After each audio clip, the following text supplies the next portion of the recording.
한 주간 지역 정치권 소식 전하는 주간 정치 순서입니다. 국민의힘 주호영 의원이 대구 경북 신공항특별법 개정안을 대표 발의했습니다. 지난해 신공항특별법이 제정됐지만 사업 추진 과정에서 적자는 한계가 드러나 보완 입법의 필요성이 제기돼 왔는데요. 신공항 사업에 대한 국가의 재정 지원 강화와 추가 특례 두 가지가 개정안의 핵심입니다. 개정안은 먼저 신공항 사업 과정의 예산 결손분을 국가가 의무적으로 지원하고 군공항 이전 사업 시행자인 대구시가 국토부 위탁을 받아 민간공항도 함께 개발할 수 있게 명시했습니다. 사업비 조달을 위한 지방채 발행과 타당성 심사 면제, 군공항 이전 터에 대한 개발 제한 구역 규제 예외 등의 특례도 추가됐습니다. 특히 이번 개정안은 국민의힘 의원만 참여한 지난 신공항 특별법과 달리 더불어민주당 의원 4명이 동참했는데요. 먼저 김태년, 박홍근 의원은 21대 때 주의원과 원내대표를 함께 지냈고 광주 광산갑 박균택, 수원을 백혜련 의원은 모두 군공항 이전이란 대구와의 공통 현안이 있습니다. 하지만 이들의 서명을 받는 게 쉽진 않았던 것으로 알려졌는데요. 아무리 현안이 비슷하다 해도 특정 지역, 더구나 여당 텃밭에 지명이 명시된 법률안에 민주당 소속으로 이름을 올리는 걸 부담스러워했기 때문입니다.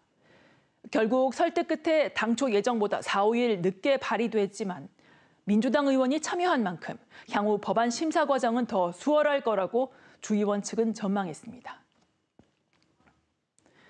문제는 법률안을 언제 심사하느냐입니다. 11개 주요 상임위를 독식한 더불어민주당과 전면 보이콧을 선언한 국민의힘의 대치 전국이 2주 넘게 이어지고 있는데요. 신공항특별법 개정안 외에도 22대 국회가 열리자마자 발의된 법안들이 대구 경북에만 30개가 넘습니다. 상임위 파행을 풀지 않고는 아무리 좋은 법안도 발의한 소용이 없을 텐데요. 민생 법안 처리를 위한 정치권의 책임 있는 갈등 해결이 시급합니다. 다음 소식입니다. 1,189명, 대구에서 폐지를 주워 살아가는 노인의 숫자입니다. KBS 대구방송총국이 폐지 수집 노인의 노동 실태를 최초 보도한 지 2년 만에 나온 대구시의 전수조사 결과인데요. 자치단체 차원의 종합지원 대책도 발표됐습니다. 대구시가 지난 2월부터 5월까지 넉 달간 조사한 결과 대구에는 고물상 248곳을 통해 노인 1,189명이 폐지를 수집하고 있었습니다.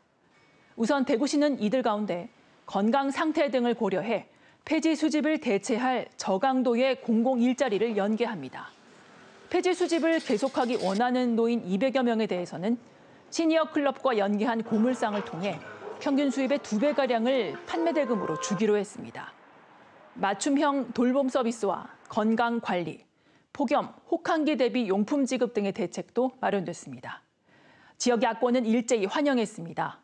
더불어민주당 대구시당은 대구시가 사회 곳곳을 세심하게 살펴 대책을 마련했다면서 이것이 정책이고 정치이며 민생, 복지라고 평가했습니다.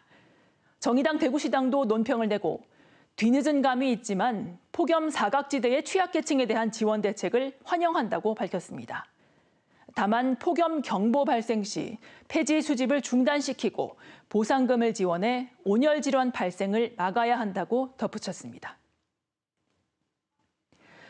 대구시는 폭염이 심한 우리 지역 특성상 폐지 수집 노인에 대한 지원이 더 시급했다고 밝혔는데요. 대구 정치권도 모처럼 한 목소리로 공감했습니다. 민생만큼은 진영을 떠나 합심하고 더 좋은 대안까지 도출하는 모습을 시민들에게 더 많이 보여주기를 기대합니다. 지금까지 주간 정치였습니다.